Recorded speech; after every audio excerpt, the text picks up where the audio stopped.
Hello student, कैसे हैं आप लोग। स्टूडेंट, जैसा कि मैं आप लोग को बता दूं, हर दिन हम लोग हर एक न्यू कॉलेज के बारे में जानकारी प्राप्त करते हैं कि उनका बीएससी नर्सिंग में एडमिशन प्रोसेस क्या रहेगा।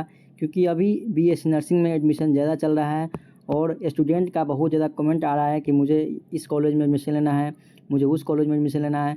तो जो भी स्टूडेंट कमेंट करते हैं मैं उन लोगों के लिए वर्क कर रहा हूँ अभी। तो आज का वीडियो होने वाला है आपको Madhubani institute of nursing and paramedical science, जो कि मधुबनी मेडिकल कॉलेज के अंतर्गत आता है। ये आपको दरभंगा से कुछ किलोमीटर दूर, यानी कि मधुबनी जो जंक्शन है वहाँ से आपको 4 किलोमीटर पर ये कॉलेज स्थित है। और इसका लोकेशन की बात करें तो ये केशवपुर में स्थित है। ठीक है, उसके बाद मैं आपको आगे बताऊं कि इस कॉलेज के बारे में भी हम लोग हर बार की तरह शुरू से शुरू करेंगे कि आप लोग का इंट्रोडक्शन क्या रहेगा बीएससी नर्सिंग करने के लिए। उसके बाद हम लोग फ़ी के बाद पर चलेंगे कि आप लोग का फ़ी डिटेल्स क्या रहेगा, इसमें आप लोग का एडमिशन कैसे होगा, नहीं होगा। उसके बाद हम लोग ये भी जानेंगे कि इस कॉलेज के पास आईएनसी एफिलिएशन है या नहीं है, इसके पास बीयूएचएस है या नहीं है, इसके पास बीएनआरसी है या नहीं है। तो इनके पास कौन से कॉलेज का कौन सी एफिलिएशन है, हम लोग आज की इस वीडियो में पूरी तरह से पूरी information Madhubani institute of nursing के बारे में प्राप्त करेंगे। यहाँ सबसे ऊपर में आपको दिख रहा होगा ये जो कॉलेज है जिसमें बीएससी नर्सिंग कोर्स होता है वो एक बैचलर डिग्री कोर्स है। यानी कि मैं बता दूं तो बीएससी नर्सिंग एक बैचलर डिग्री कोर्स है। उसके बाद आपको यहाँ दिख रहा होगा कि इंडियन नर्सिंग काउंसिल, ये कॉलेज आपको दिख रहा होगा, मैं जल्दी ही बता दिया क्योंकि बीएससी यहाँ लिखा हुआ है BSc nursing eight Madhubani institute of nursing and paramedical science approved by Indian nursing council. तो मैं बता दूं ये कॉलेज इंडियन नर्सिंग काउंसिल और साथ में affiliated to Bihar university of health science, यानी कि आईएनसी प्लस में BUHS Bihar university of health science, ये दोनों से Madhubani institute of nursing and paramedical science जो है वो एफिलिएशन है। तो आप लोगों के लिए सबसे खुशखबरी का बात यही था, 2 पैराग्राफ में आपको दिख रहा होगा कि इनके पास आईएनसी का एफिलिएशन है और साथ में बीयूएचएस का भी है। ठीक है, उसके आगे हम लोग बात करते हैं। यहाँ आप लोग को ये दिख रहा होगा कि आप लोग जो बीएससी नर्सिंग कंप्लीट करने के बाद क्या क्या कर सकते हैं, क्लिनिकल वर्क कर सकते हैं, ये सब आपको देख लेना है। उसके बाद हम लोग चलते हैं कि बीएससी नर्सिंग करने के लिए हम लोग का क्वालिफ़िकेशन क्या रहना चाहिए, हम लोग कैसे 12th पास किए हुए हैं तो बीएससी नर्सिंग कोर्स कर सकते हैं। एलिजिबिलिटी की बात करें तो आपका जो एलिजिबिलिटी होना चाहिए बीएससी नर्सिंग करने के लिए कम से कम 17 वर्ष। अगर आपका 17 वर्ष से एक दिन भी कम है तो आप बीएससी नर्सिंग कोर्स नहीं कर सकते हैं। उसके साथ आपका 17 वर्ष कब तक पूरा होना चाहिए यही बात कर लेते हैं।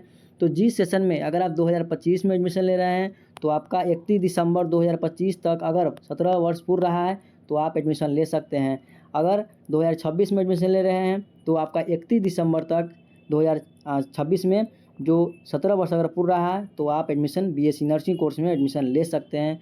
उसके बाद हम लोग क्वालिफ़िकेशन में बात कर ले तो 10+2, अगर आप 10+2 पास आउट है सब्जेक्ट पीसीबी से, फिजिक्स केमिस्ट्री और बायोलॉजी से आप पास आउट है तो आप बीएससी नर्सिंग में एडमिशन इसी कॉलेज में नहीं आप कहीं भी ले सकते हैं अगर फिजिक्स केमिस्ट्री बायोलॉजी से आप 12th पास आउट है। साथ में आपके पास इंग्लिश का नॉलेज भी होना चाहिए। उसके बाद इन्होंने ये बताया है कि आपको ये बोर्ड का नाम दिया गया, जैसे सीबीएसई बोर्ड हो गया, बिहार बोर्ड हो गया, तो आप किसी भी बोर्ड से 12th पास आउट है बीएससी नर्सिंग कोर्स कर सकते हैं। और उसके बाद मैं बता दूं आपको बीएससी नर्सिंग कोर्स करने के लिए मेडिकली फिट होना भी ज़रूरी है। और इसी के साथ अगर आप 12th पास आउट है तो आपको 45% मार्क्स 12th में होना चाहिए। इससे कम अगर मार्क्स है तो आपका बीएससी नर्सिंग में एडमिशन नहीं होगा, क्योंकि ये मार्क्स आपको जो है सो 3rd डिवीज़न तक ले आता है। अगर इससे कम मार्क्स है तो आपका एडमिशन बीएससी नर्सिंग में नहीं हो पाएगा। आपको यहाँ पर 10+2 का यहाँ मार्क्स दिख रहा होगा अगर 45% मार्क्स है तो। उसके बाद यहाँ पे एक चीज़ और दिया गया है, student shall be admitted once in year, यानी कि एक साल में आप एक ही बार एडमिशन ले सकते हैं कहीं भी। ऐसा नहीं कि एक बार आप एडमिशन यहाँ भी ले लें फिर आपको कहीं और भी एडमिशन आपका जो एडमिटेड है वहाँ पर भी है तो ये आपको प्रॉब्लम कर सकता है बाद में। ठीक है, तो आप एक साल में एक ही जगह एडमिशन ले, ये आपको जानकारी हो गया होगा। उसके बाद हम लोग बात करते हैं, ये आपको मैं बता दूं कि इस कॉलेज के पास एडमिशन प्रोसेस से पहले मैं बता दूं इस कॉलेज के पास खुद का अपना हॉस्पिटल है।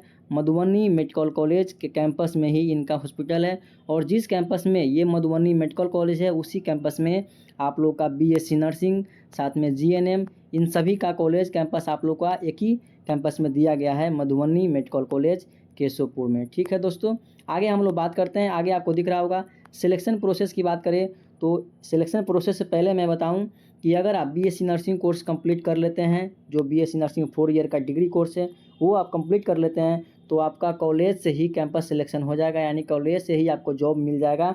या आप जीएनएम कर रहे हैं या आप बीएससी नर्सिंग कर रहे हैं, ठीक है, तो आपको जॉब सिलेक्शन जो है वो आपको कॉलेज से ही हो जाएगा। उसके बाद अब हम लोग का मेन इंपॉर्टेंट पॉइंट स्टार्ट हो रहा है, जो आपको यहाँ दिख रहा होगा एडमिशन प्रोसेस क्या रहने वाला है। तो Madhubani institute of paramedical science में हम लोगों का एडमिशन प्रोसेस क्या रहने वाला है। तो उनके द्वारा कहा गया है कि मुझे BUHS चाहिए, यानी कि Bihar university of health science का आप नॉर्मली फॉर्म फिलअप किए होना चाहिए। उसके बाद आपका ये विदाउट इंट्रांस, यहाँ पे इंट्रांस का कोई ज़रूरत नहीं है, यहाँ पे आपको विदाउट इंट्रांस यहाँ पे आपका एडमिशन हो जाएगा। लेकिन इसमें सबसे इम्पोर्टेंट चीज़ ये है कि आपका फ़ी क्या रहने वाला है। दोस्तों फ़ी की बात करें तो आपको यहाँ देख करके ही मालूम चल गया होगा कि फ़ी क्या रहने वाला है। 12 लाख रुपया आपका टोटल जो है Madhubani institute of paramedical science का टोटल फ़ी आने वाला है। और इस फ़ी के अलावा आपको अलग अलग तरह की फ़ी, जैसे कभी क्लिनिकल चार्ज ये हो गया, कभी वो चार्ज हो गया, आपको थोड़ा मोड़ा चार्ज ये है लगता रहेगा, लेकिन ये केवल आपका फ़ी रहने वाला है। टोटल फ़ी आपका ये हो गया, टोटल ट्यूशन फ़ी है केवल दोस्तों, ठीक है।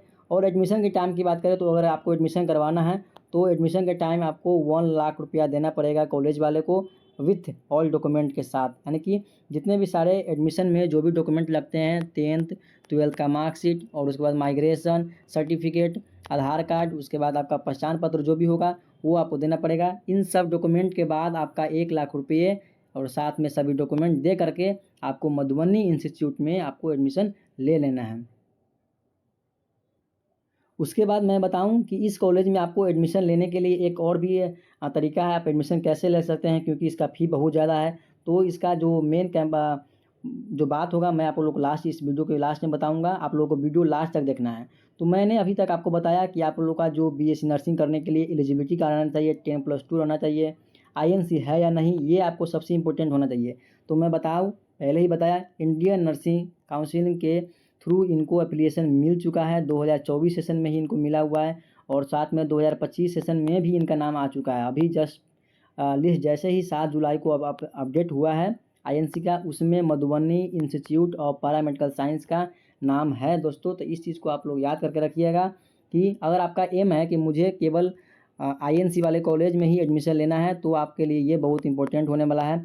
लेकिन एक चीज़ और ये भी है कि अगर आपको 2025 सेशन में एडमिशन लेना है इस कॉलेज में, यानी कि Madhubani institute of paramedical science में, तो मैं बता दूं इस कॉलेज में 2025 सेशन में सीट खाली नहीं है। इसमें पूरी तरह से टोटल सीट इसमें 100 सीट है, और 100 का 100 टोटल सीट इसमें फिल हो चुका है। तो इस सेशन में तो आप लोगों को एडमिशन नहीं होगा। अगर आपको जीएनएम एडमिशन लेना है मधुबनी इंस्टीट्यूट में, अगर आपको जीएनएम एडमिशन लेना है तो जीएनएम एडमिशन हो जाएगा। जीएनएम में इनके पास अभी सीट बची हुई है। आपका जीएनएम का फ़ी मैं बता दूं तो जीएनएम का टोटल फ़ी जो है सो 7 लाख रुपये ये कॉलेज वाले लेते हैं। कॉलेज का टोटल फ़ी 7 लाख है। इसके बाद मैं आपको और बता दूं कि इस वीडियो को हम इंट करने जा रहे हैं, लेकिन मैं आपको जो मैंने बताया था कि लास्ट में एक बात बताऊंगा, तो मैं अभी बता रहा हूं। यहाँ पे जो आपने अभी तक देखा, ये आपको जो दिख रहा होगा, ये आपको दिख रहा है। और टोटल फ़ी की बात करें तो ये जो है 12 लाख। तो इसमें क्या होता है दोस्तों, अगर आपको कहीं से किसी के थ्रू आप एडमिशन ले रहे हैं तो इससे कम में आपका एडमिशन हो जाएगा, ठीक है। अगर किसी के पैरवी समझ लीजिए, अगर किसी के पैरवी या सिफारिश से आप एडमिशन ले रहे हैं तो आपको यहाँ पे कमी हो जाएगा, कुछ फ़ी में डिडक्शन हो जाएगा। लेकिन अगर डायरेक्ट आप एडमिशन ले रहे हैं तो आपको 12 लाख रुपये टोटल देना पड़ेगा, 1 रुपया भी आपको वहाँ पे कम नहीं किया जाएगा। तो ये आपके लिए सबसे इम्पोर्टेंट बात था, मैंने अभी आपको बताया। साथ में आपको ये भी बता दिया कि आपको हॉस्पिटल ड्यूटी कहाँ मिलता है, और आपको यही बता दिया कि आपको जॉब कहाँ मिलता है। आपको जॉब भी कॉलेज से ही सिलेक्शन हो जाएगा। तो ये जो भी प्रोसेस था Madhubani institute of paramedical science में, मैंने आपको बताया कि आपको वहाँ पे एडमिशन कैसे लेना है, किस प्रोसेस से, वहाँ पर आपका एडमिशन प्रोसेस क्या रहने वाला है। तो जो प्रोसेस था एडमिशन के लिए, टोटल फ़ी भी मैंने आपको बता दिया कि आपका टोटल फ़ी क्या रहने वाला है, और इसके लिए आपका क्वालिफ़िकेशन क्या रहने वाला है, आपको एंट्रेंस एग्ज़ाम देना है या नहीं देना है, वो सारा प्रोसेस मैंने आपको आज के इस वीडियो में बता दिया। अब आप लोगों को करना ये है कि इस वीडियो को अपने दोस्तों के साथ ज़रूर शेयर कीजिएगा। तो जिनको भी एडमिशन लेना है आईएनसी वाले कॉलेज में और साथ में मधुबनी इंस्टीट्यूट वाले कॉलेज में, तो वो इस वीडियो को ज़रूर से ज़रूर ज़्यादा से ज़्यादा स्टूडेंट के साथ शेयर कीजिएगा, ताकि उनका भी जो डाउट होगा वो क्लियर होना चाहिए। और इसके बाद भी अगर आपका कोई डाउट रहता है इससे रिलेटेड तो आप मुझे ज़रूर कमेंट बॉक्स में कमेंट कीजिएगा। बहुत सारे स्टूडेंट का कमेंट के बाद ही मैं इस कॉलेज के बारे में रिव्यू लेकर के आपको बताया अभी तक।